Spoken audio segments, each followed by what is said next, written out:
Good morning Ate Kilin. Ano sa imong masulti sa banding ka imong experience karon? Hello everyone, good morning. Again, this is Ate Kellen. All I can say is it is really amazing. An amazing experience because out of nowhere kay wala gid ko na-aware nga magbanding because I was absent during the meeting atong Thursday nga nagkuan sila sa amuang GC sa youth. Wala ko kabalo nga naday banding and kapanghugas kong plato kagahapon guys along with Ate Jelay and Sister Eva. And gitawag lang ko kaliti pastora nga naalagi daw ko na banding and pag abot ako diri kay amazed kay ko nga lipay kay ko nga nice kaayo ang banding with the youth og napod sila Pastor Bahaw and Pastor John.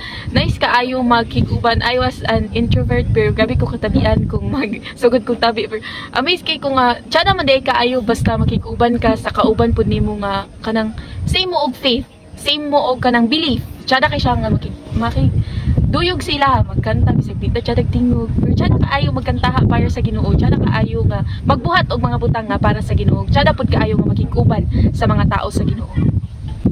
Unsay imong masulti sa kuan ganap kagabi?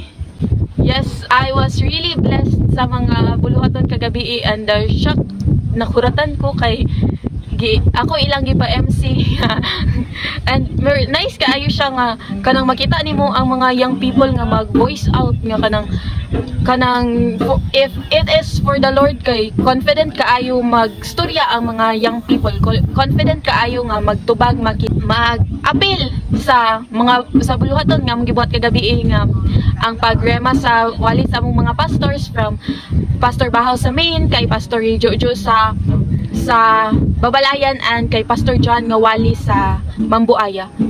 I am blessed sa mga messages nga gigi-share sa mga young people and I am blessed sa knowledge nga ilahang nakuha gikan sa mga pastors nga messages. It was really nice. Okay, unsay imong masulti sa nature nga gibuhat sa Ginoo diri nga dapit?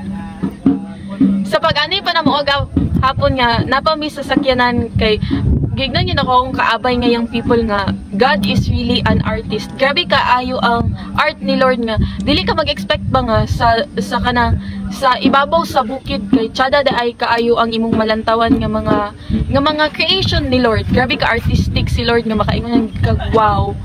Like wow jud siya.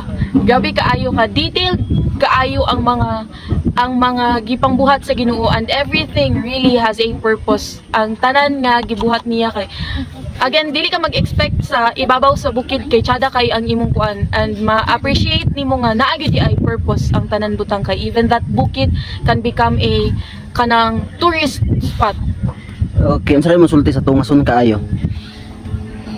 Gareklamuha ko kagahapon kay sakit kaayo akong hawak and dili man gyud magsugot si Pastor Regent if dili makauban ang everyone. So kanang I was just, in my mind, I was praying, Lord, give me strength. And God really answers when you pray, if you pray heartily. Nga ka na, pagtungas kay, dili kaayo siya kapoy kay, kauban na mo ang presence ni Lord, and ang kauban po na mga young people kay, kanang, maki-communicate sila sa mga, so, ma-divert na mo ang kakapoy into happiness. Okay, salamat Ate Kilin. Hi everyone. Hello. Hello. Okay, mamahon na to guys.